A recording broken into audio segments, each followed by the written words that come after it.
Tuvojas pašvaldības vēlēšanas, un mēs devamies noskaidrot, kādas Rīgas mēra amata kandidātus pazust cilvēki. Rīgas mēra amata kandidāti? Jā.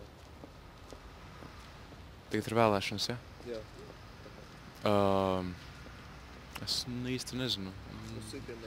Nevaru pateikt, neesmu internetā bijis kādu laiku. Nu, droši vien pie tā paša Ušakova varētu palikt. Nē. Nav nejausmas, kurš vispār kandidēja īstenībā. Nav nejausmas, neesmu interesējusies par to. LRT, Ušakovs, kas mums tur vēl bija? Nepārāk, ja godīgi. Nē. Kandidātus, ja nemaldos, LRT un Ušakovs. Ну, какой? Сармета. Да. ЛРТ, Нил Ушаков, может быть, Америкс. А из других партий я не помню. Я просто думаю, что они не пройдут.